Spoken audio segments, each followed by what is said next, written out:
Les puse raticida en el jugo de naranja. Vi cómo cada uno de mis 5 hijos bebió hasta la última gota esa noche de viernes. Los miré sonreír, limpiarles la boca con la servilleta, pedirme más. Y yo serví más, con mano firme, sin temblar. Porque después de 15 años cargando un secreto que me pudrió por dentro, finalmente había encontrado la paz en la decisión más monstruosa que un ser humano puede tomar. Me llamo Ivana, tengo 68 años y llevo 13 años en esta prisión por envenenar a mis propios hijos. 5 niños, 8, 11, 14, 17 y 19 años tenían cuando los maté. Y antes de que cierres este video pensando que soy el demonio encarnado, antes de que tu dedo vuele hacia los comentarios para llamarme lo que ya sé que soy, te pido algo, querida oyente, escúchame hasta el final. Solo hasta el final, porque esta historia no es lo que parece. Nada en mi vida fue lo que parecía. Quiero agradecer a los dueños de este canal por darme esta oportunidad.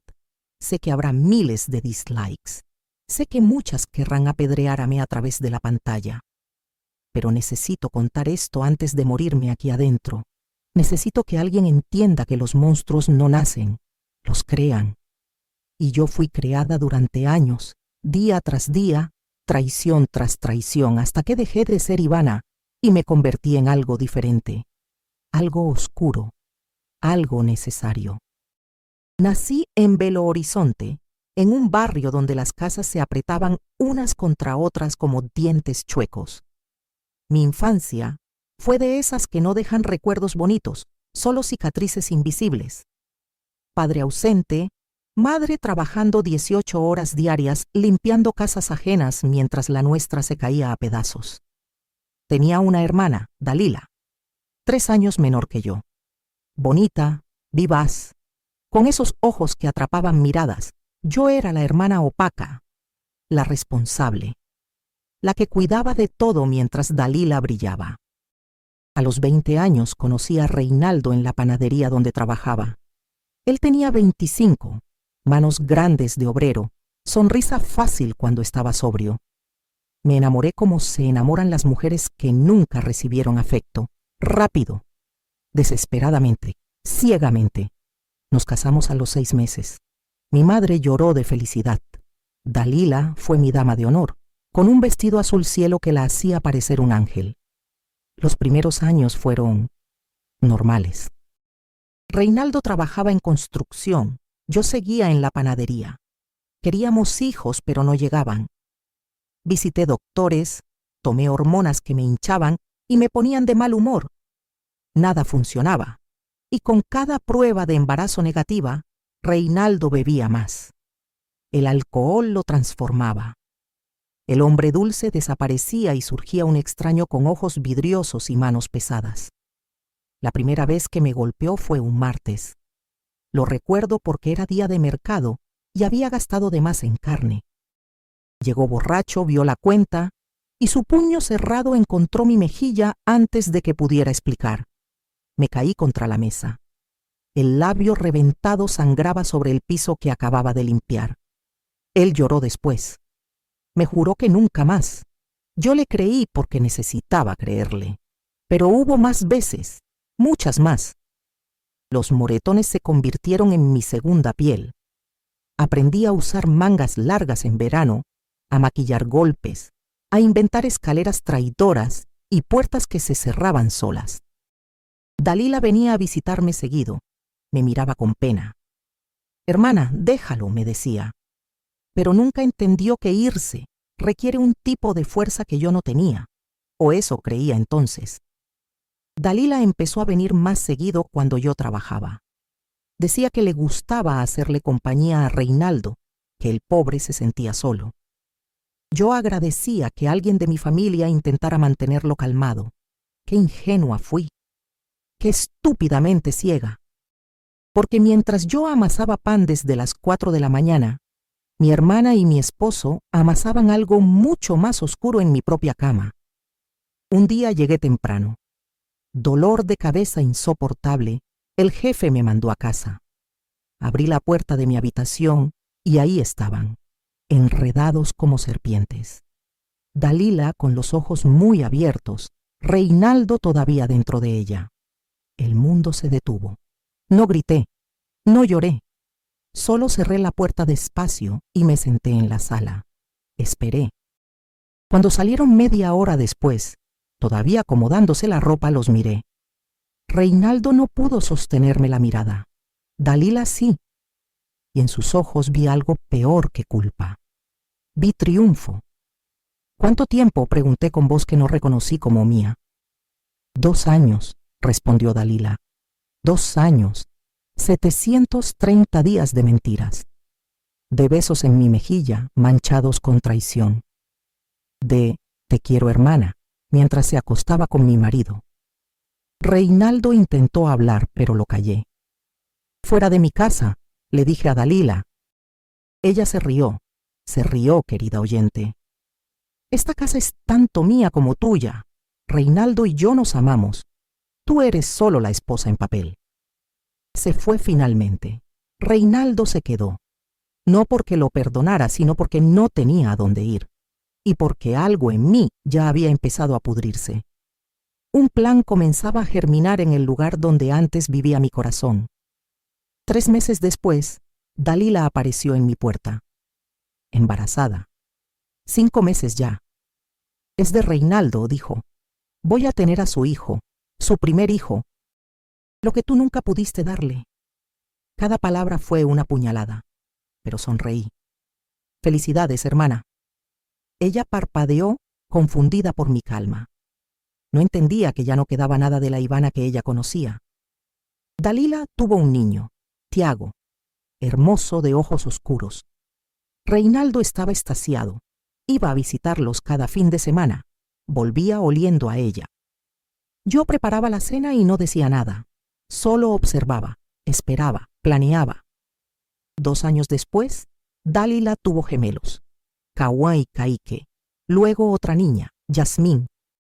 Y finalmente Larisa, la menor. 5 hijos en total. 5 pedazos de la traición viviendo y respirando.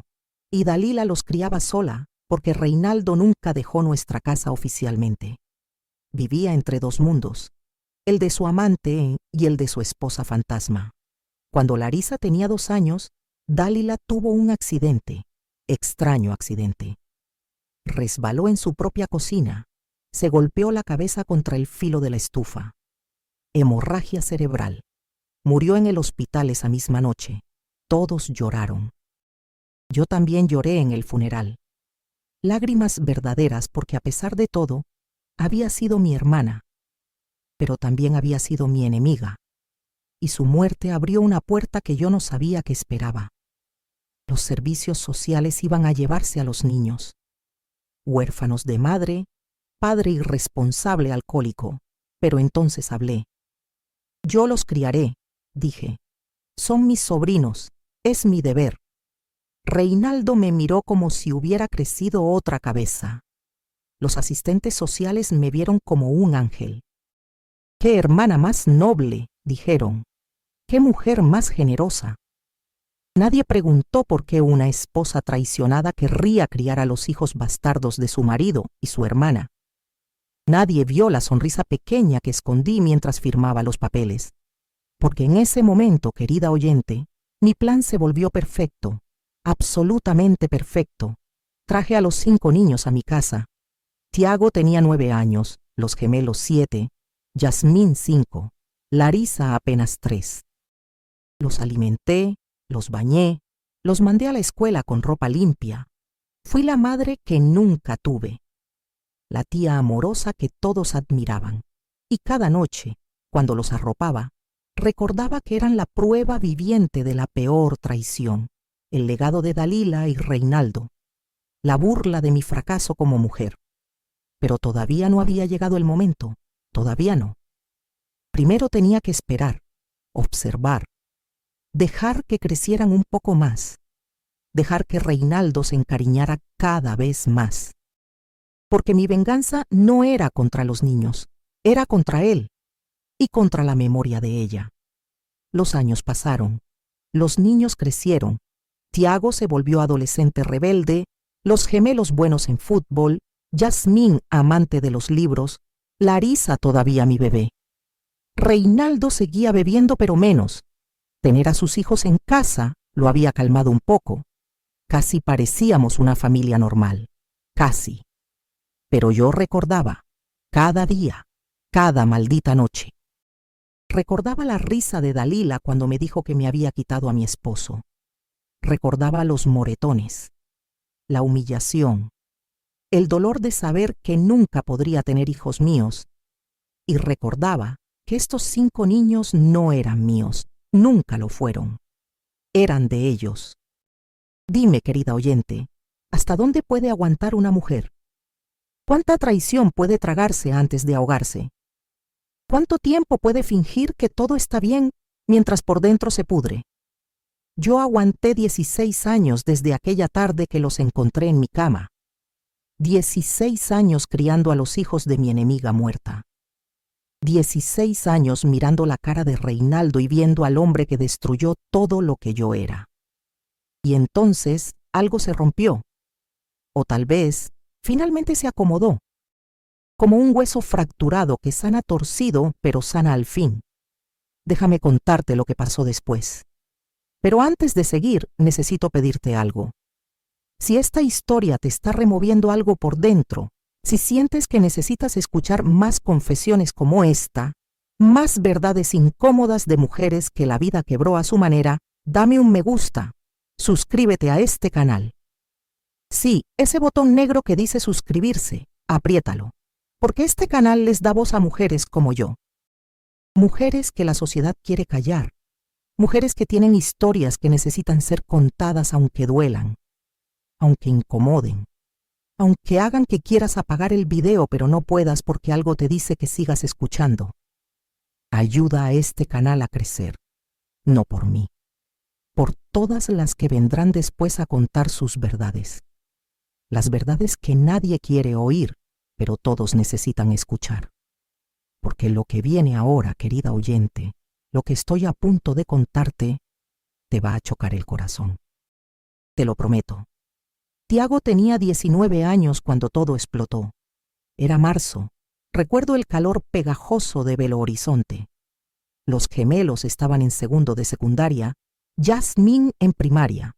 Larisa apenas tenía 8 años y todavía me pedía que le leyera cuentos antes de dormir. Cuentos de princesas y finales felices. ¡Qué ironía! Una noche Tiago llegó tarde, pasadas las 11. Olía a cerveza y perfume barato. Reinaldo estaba en la sala, como siempre con su botella. Cuando Tiago entró, Reinaldo se levantó tambaleándose. ¿Dónde estabas? Con amigos, respondió Tiago con ese tono adolescente que desprecia la autoridad. Con amigos, repitió Reinaldo burlón. Igual que tu madre. Tu madre también tenía amigos. Se rió, esa risa amarga de borracho. Tu santa madre Dalila que se abría de piernas para cualquiera.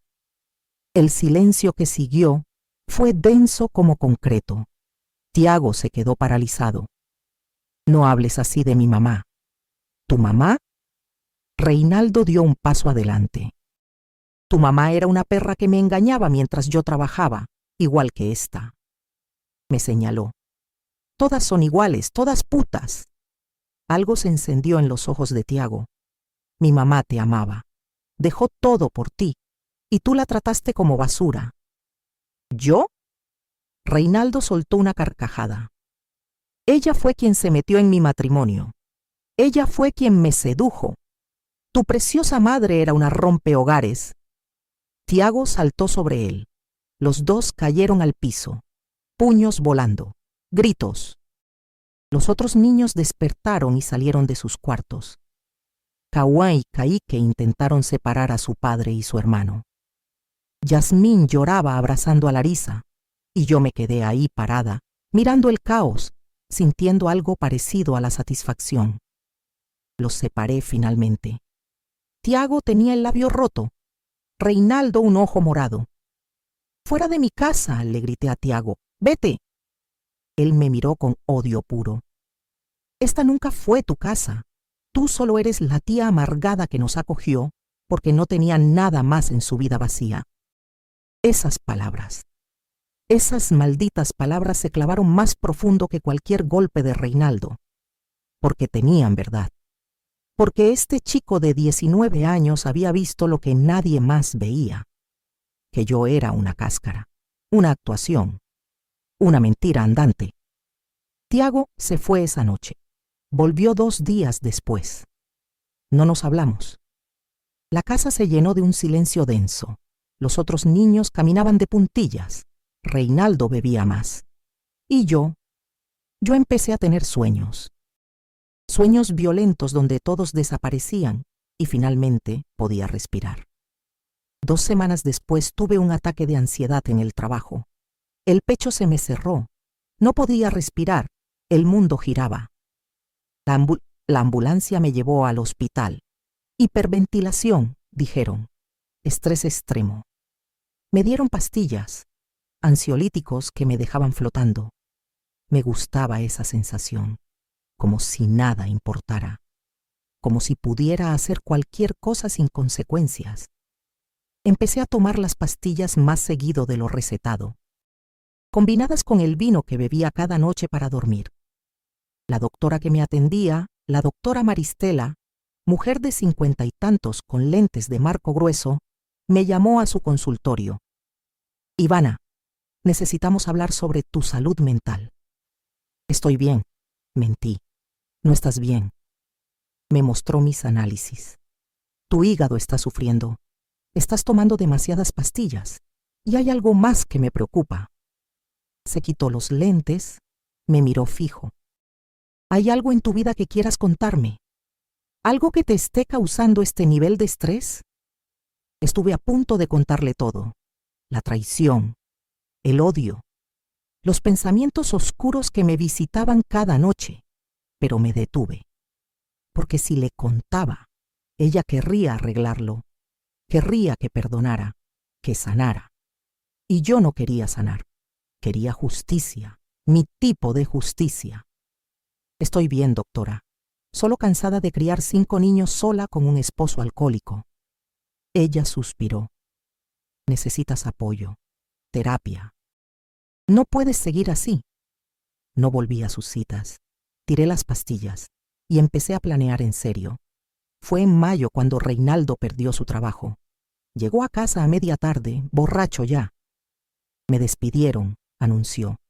Dijeron que ya no sirvo, que soy viejo, inútil. Los niños estaban en la escuela. Solo estábamos él y yo. ¿Y ahora qué?, pregunté. Ahora nada. Se dejó caer en el sofá. Esto se acabó, Ivana, todo se acabó. Debí haberme ido con Dalila cuando pude. Ella sí me amaba. Esas palabras. Después de 16 años, después de todo, todavía la amaba a ella. Todavía me restregaba en la cara que yo había sido el premio de consolación. La esposa que se quedó porque era demasiado cobarde para irse. Dalila está muerta, le dije con voz plana. Ojalá hubiera sido yo quien muriera. Se rió sin alegría. Ojalá fuera yo el que estuviera bajo tierra y ella aquí con nuestros hijos. Nuestros hijos. No los niños que yo criaba, no los sobrinos que alimentaba y vestía, sus hijos. De él y de ella, siempre de ellos, nunca míos.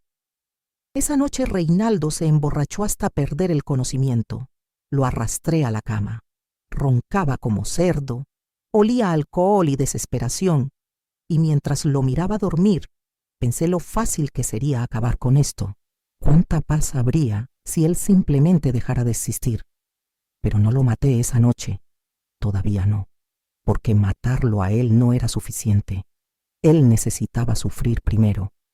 Necesitaba perder lo único que realmente amaba, sus hijos, el legado de Dalila. Los siguientes meses fueron extraños. Yo sonreía más. Los niños notaron. Tía, estás más feliz, dijo Yasmín una mañana. Tenía 11 años, ojos grandes e inteligentes como los de su madre. ¿Pasó algo bueno? Solo estoy en paz, le respondí.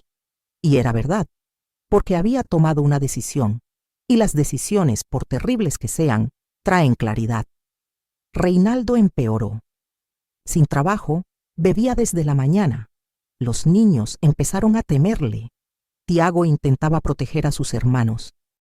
Una vez escuché a Kawá decirle a Kaique: ojalá papá se muriera, estaríamos mejor sin él. Los gemelos tenían 14 años. Ya entendían que su padre era un fracaso.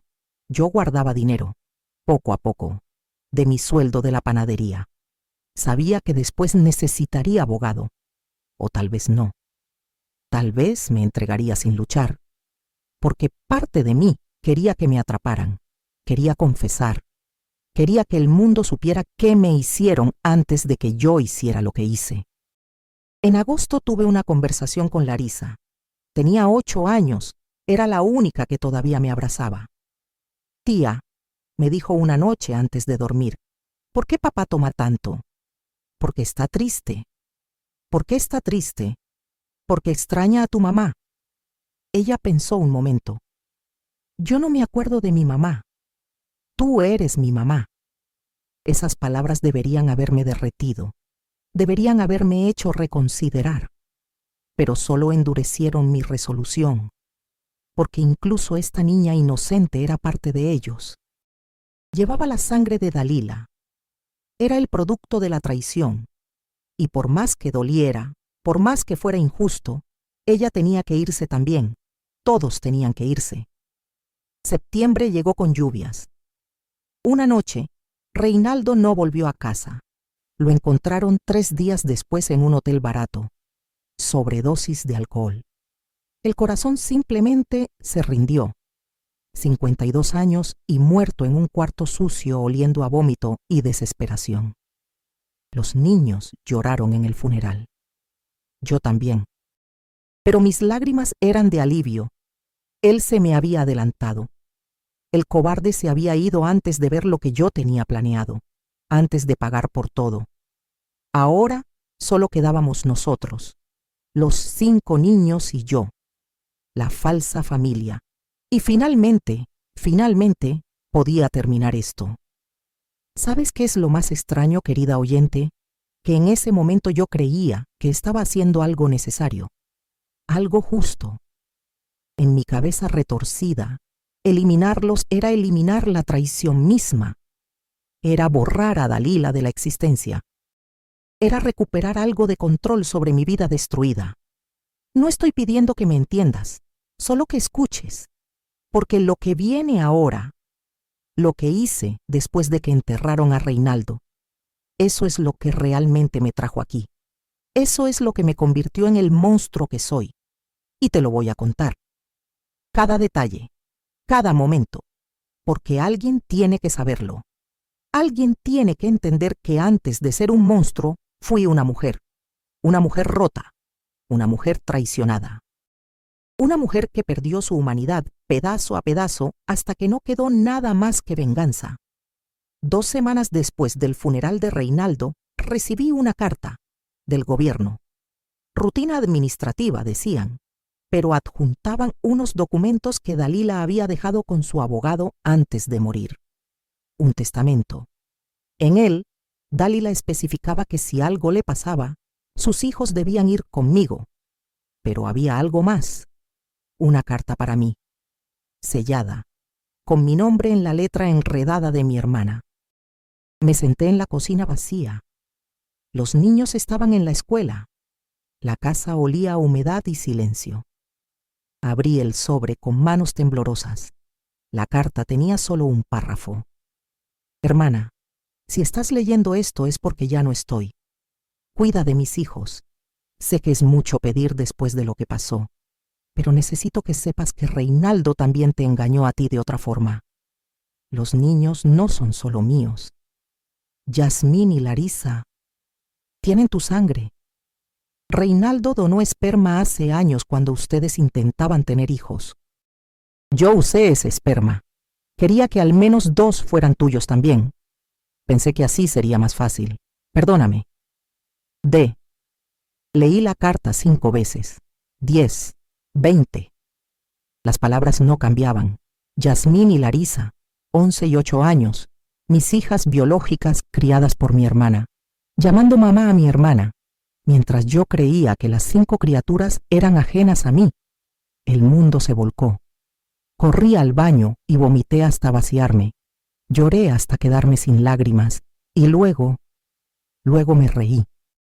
Me reí como loca porque la broma era demasiado cruel, demasiado perfecta. Dalila me había quitado a mi esposo, había tenido sus hijos y también me había robado a mis propias hijas. Las había criado como suyas. Me había dejado creer que yo era estéril cuando ella había usado mi material genético para crear vida. ¿Cómo se procesa algo así? ¿Cómo se digiere una traición que va más allá de lo imaginable? La respuesta es: no se digiere. Se pudre adentro, se convierte en veneno. Y ese veneno necesita salir. Esa noche preparé la cena. Pollo al horno, arroz, ensalada. Los 5 niños comieron charlando sobre sus días. Tiago hablaba de una chica que le gustaba, los gemelos de un partido de fútbol, Yasmín de un libro que estaba leyendo. Larisa dibujaba en su cuaderno entre bocados. Los miré a todos. Tiago, Kawá, Kaique, hijos de Dalila y Reinaldo, completos, ajenos a mí. Pero Yasmín y Larisa, ellas eran mías. Mi sangre corría en sus venas y no lo sabían. Nunca lo sabrían, porque Dalila se había asegurado de que su legado fuera también mi tormento. «Tía, ¿estás bien?», preguntó Yasmín. «Te ves rara». «Estoy perfecta, mi amor». Sonreí, solo pensando en cuánto los quiero a todos. Y lo decía en serio. En mi forma retorcida los quería. Pero ese amor estaba envenenado, contaminado, igual que todo en mi vida. Los siguientes días fueron un borrón. Dejé de ir a trabajar. Llamé diciendo que estaba enferma. No era mentira, estaba enferma del alma. Pasaba horas mirando fotos de Dalila, buscando parecidos entre ella y las niñas. Yasmín tenía su nariz, Larisa mi boca, mitad y mitad. Recordatorio constante de que incluso en la maternidad yo solo podía tener migajas. Una noche soñé con Dalila. Estaba viva, riéndose. «¿Creías que ibas a ganar?», me decía. «Yo siempre gano, incluso muerta gano». Desperté sudando. 3 de la mañana. La casa dormía. Me levanté y caminé por los cuartos. Miré a cada niño dormir, respiraciones suaves, caras inocentes, y supe que no había vuelta atrás. El plan que había germinado meses atrás ahora era inevitable, porque no se trataba solo de vengarme de Reinaldo y Dalila. Se trataba de terminar el ciclo, de cortar la cadena, de asegurarme de que su traición muriera con ellos. Pero había un problema. Yasmín y Larisa eran mías. ¿Cómo podía matarlas a ellas también? ¿Cómo podía eliminar mi propia sangre? La respuesta vino simple y terrible, porque ellas también eran de Dalila, porque nunca serían completamente mías, porque cada vez que las mirara recordaría la traición, y porque si dejaba que vivieran, el legado de Dalila continuaría. Y eso no podía permitirlo. Compré el raticida en 3 tiendas diferentes, pequeñas cantidades en cada una. Nadie sospecha de una mujer mayor comprando veneno para ratas. La casa tenía ratas, expliqué. Necesitaba acabar con la plaga. Qué irónica elección de palabras. Lo escondí en el ático. Esperé. Planeé el día perfecto. Viernes. Fin de semana. Los niños no tenían escuela el día siguiente. Si algo salía mal, tendría tiempo antes de que alguien notara. El viernes llegó. Octubre. Hacía calor. Preparé la cena favorita de todos.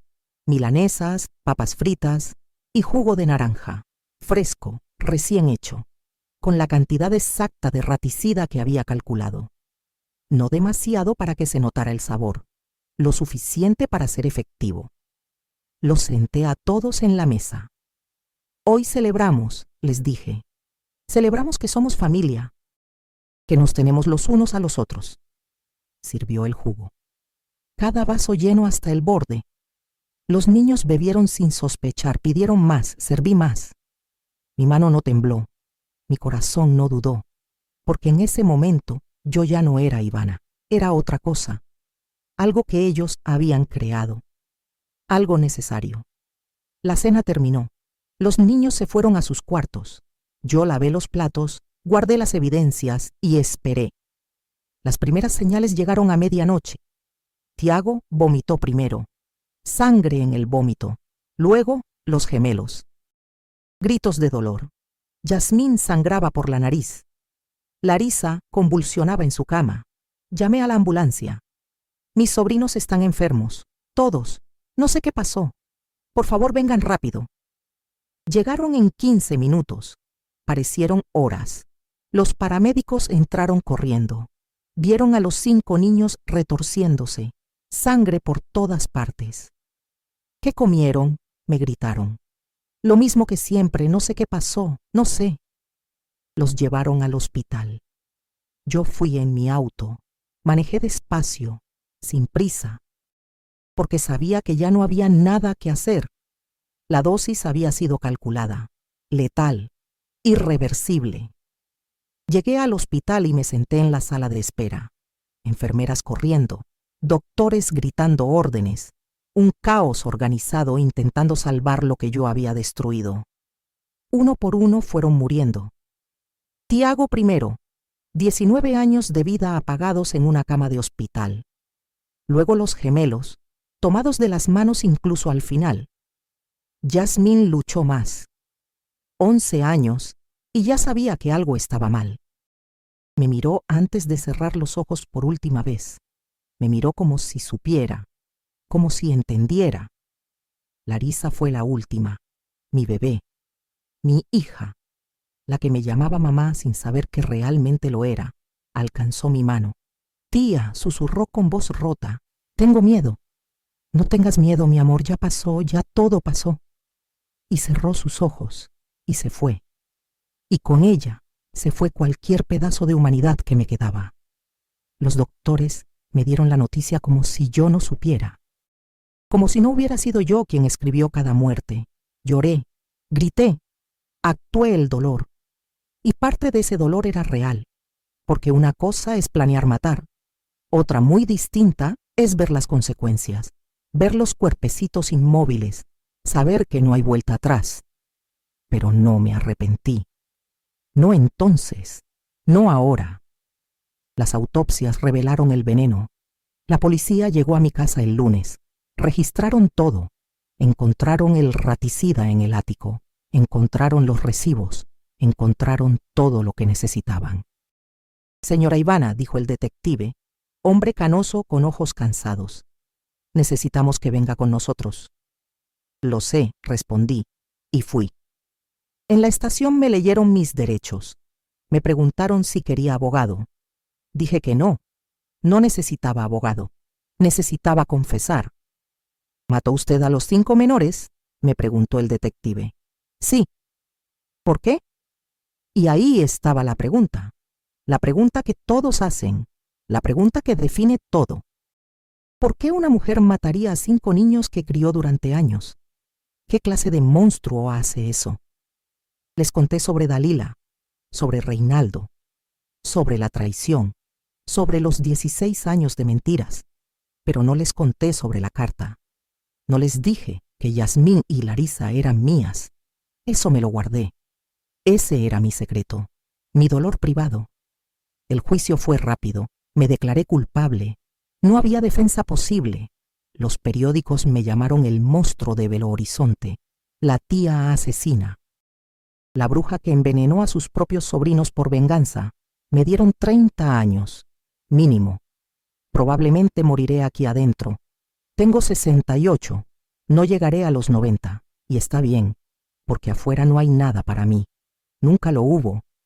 Aquí en prisión tengo tiempo para pensar, para repasar cada decisión, cada momento. Y la conclusión es siempre la misma. Ellos me convirtieron en esto. Dalila, Reinaldo, incluso los niños sin saberlo. Todos fueron parte de la máquina que me molió hasta que no quedó nada más que odio. ¿Me arrepiento? No. El arrepentimiento es para quien cree que hizo mal. Yo hice lo único que podía hacer, lo único que me quedaba. Recuperé algo de poder sobre mi vida destruida. Les quité lo que más amaban, igual que ellos me quitaron todo a mí. ¿Es justicia? Tal vez no. Probablemente no. Pero es lo más cerca que estaré de ella. Querida oyente, sé que ahora me odias. Sé que piensas que soy el diablo. Que no hay excusa. Que esos niños eran inocentes. Y tienes razón. Tenían razón en todo. Pero la vida no es justa. La vida no es blanco y negro. La vida es una escala de grises donde a veces las víctimas se convierten en victimarios, donde el dolor se transforma en rabia, donde la traición te cambia tanto que dejas de reconocerte. No busco tu perdón. No lo merezco. Pero sí busco que entiendas que antes de ser un monstruo, fui humana. Y los humanos podemos soportar mucho, pero no todo. Hay un límite, un punto de quiebre. Y cuando lo alcanzas, cuando cruzas esa línea, ya no hay regreso. Yo crucé esa línea un viernes de octubre, cuando serví jugo envenenado a 5 niños, y aquí estoy, en prisión, pagando por lo que hice, pero también pagaron ellos. Dalila y Reinaldo. Pagaron con su legado. Pagaron viéndome destruir lo único bueno que crearon juntos. Hay algo que no te dije, algo que guardé hasta el final. La carta de Dalila mencionaba algo más, algo que cambió todo y al mismo tiempo no cambió nada. Después de decirme que Yasmín y Larisa eran mías biológicamente, había una postdata. Una sola línea que leí 1000 veces hasta memorizarla. Los otros 3 también. Todos son tuyos. Reinaldo y yo éramos estériles. Usamos tus óvulos y su esperma. Perdóname. Todos. Los 5 niños eran míos, genéticamente míos. Dalila había sido la gestante, la que los parió. Pero el material genético era mío. Reinaldo lo había donado cuando éramos jóvenes, cuando intentábamos tener hijos. Y Dalila, mi querida hermana traidora, había usado ese material para crear su propia familia, para robarme incluso la posibilidad de ser madre. Cuando lo leí, algo se rompió en mi cerebro. No sé explicarlo mejor. Era como si todas las piezas del rompecabezas finalmente encajaran, pero la imagen resultante fuera tan horrible que no podías mirarla directo. Mis hijos. Mis 5 hijos habían sido criados por mi hermana, llamándola mamá, amándola a ella, mientras yo, la verdadera madre, era solo la tía, la que limpiaba, cocinaba y desaparecía en el fondo. En ese momento entendí que la venganza de Dalila era más profunda de lo que imaginé. No solo me robó al esposo, me robó la maternidad misma. Se robó mis óvulos, creó vida con ellos y se quedó con mis hijos. Y luego tuvo el descaro de dejármelos cuando murió, como si fueran un favor. Como si me estuviera dando algo precioso en lugar de devolverme lo que siempre fue mío. ¿Cambia eso algo? ¿El hecho de que fueran míos biológicamente hace mi crimen más imperdonable? ¿O lo hace más comprensible? No lo sé. Y después de 13 años, dejé de intentar saberlo. Lo que sé es esto.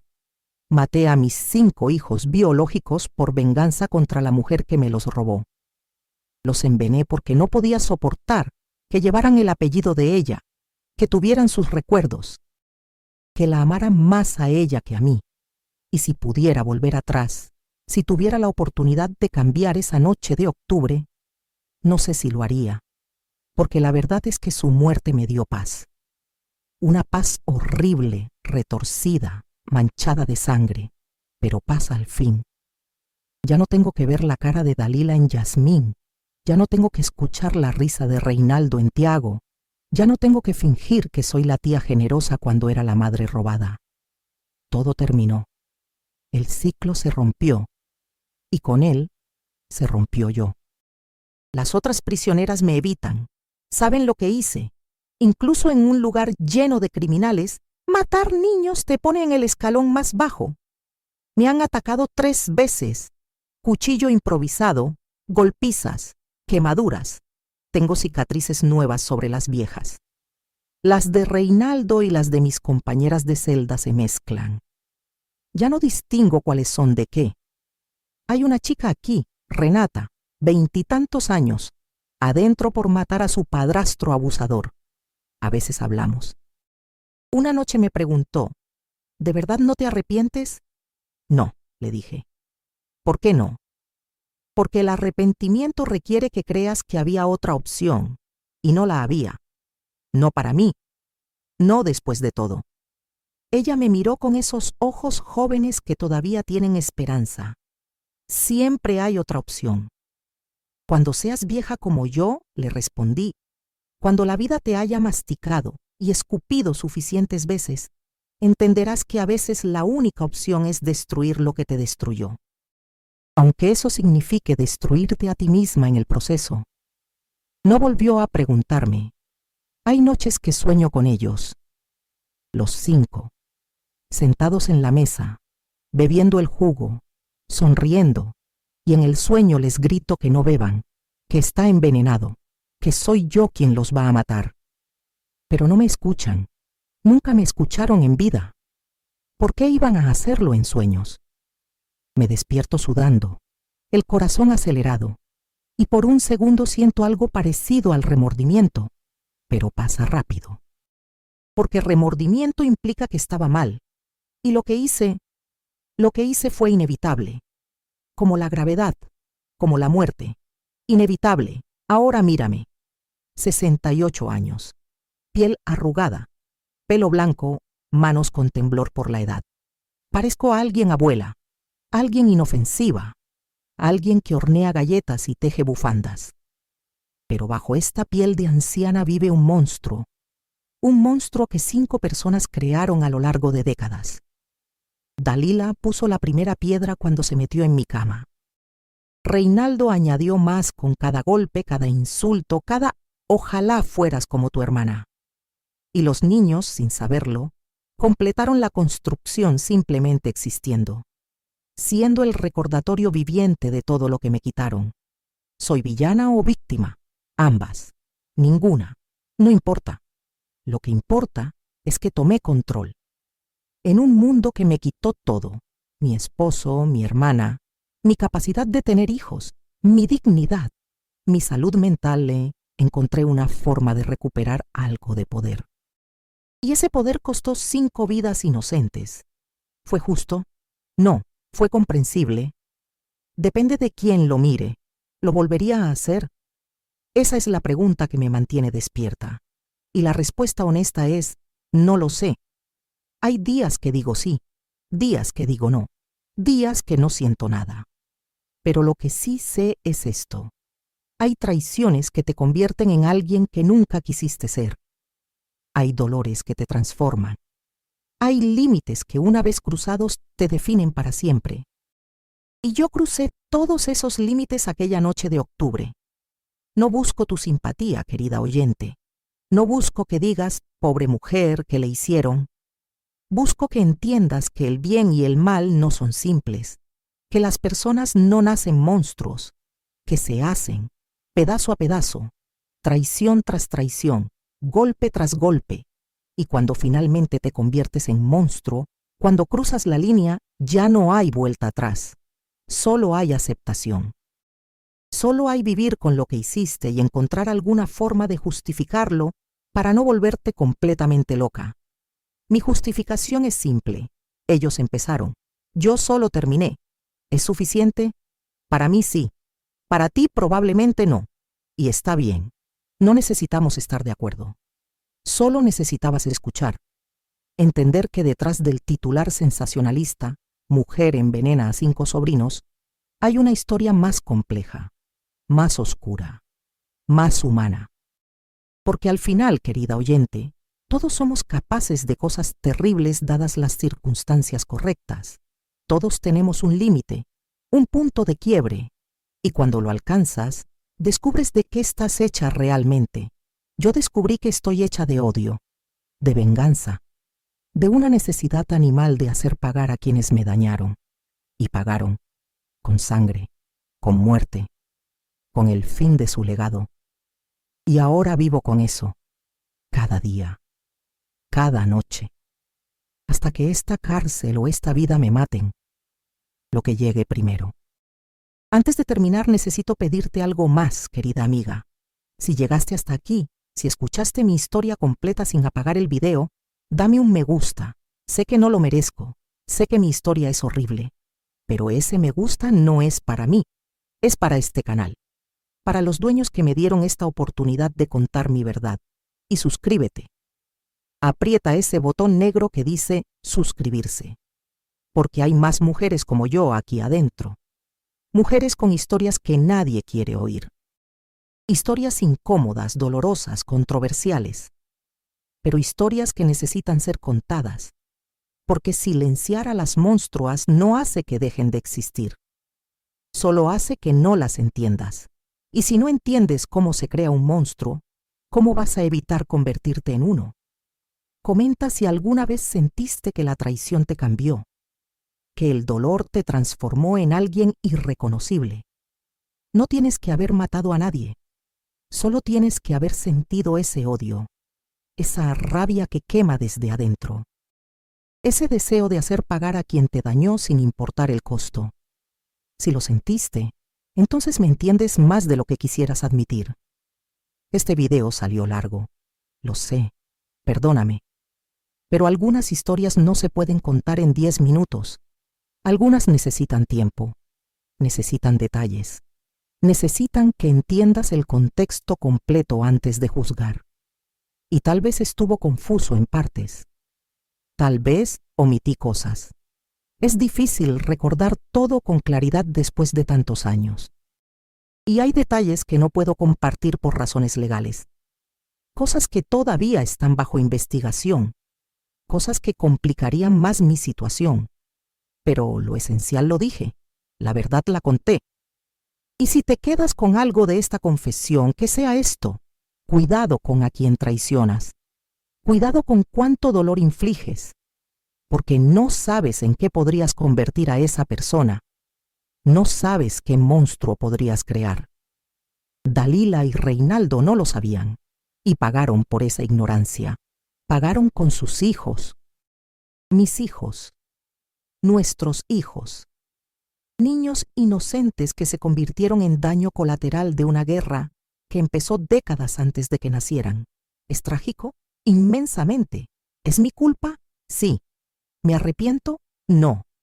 Y esa es la verdad más perturbadora de todas, que puedes hacer algo imperdonable y aún así no arrepentirte, que puedes destruir vidas inocentes y sentir que era necesario, que puedes convertirte en el villano de la historia y aún así sentirte justificada. Eso me hace más monstruo de lo que pensabas, ¿verdad? Porque un monstruo arrepentido es comprensible, humano, pero un monstruo que se mantiene firme en su decisión, ese es el verdadero error. Y aquí estoy, tu verdadero horror, sentada en una celda, contándote mi historia, esperando no tu perdón sino tu comprensión de que las líneas entre víctima y victimario son más borrosas de lo que te enseñaron. Gracias por acompañarme hasta el final, querida oyente. Gracias por no apagar cuando se puso difícil.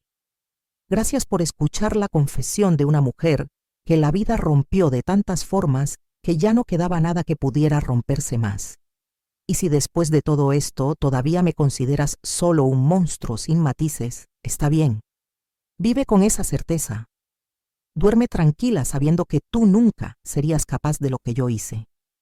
Pero en las noches oscuras, cuando alguien te traicione profundamente, cuando el dolor sea tan grande que te ahogue, acuérdate de mí. Acuérdate de Ivana.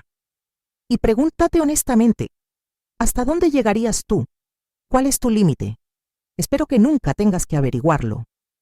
Pero si algún día lo descubres, si algún día cruzas tu propia línea, sabrás que no estabas tan lejos de mí como creías.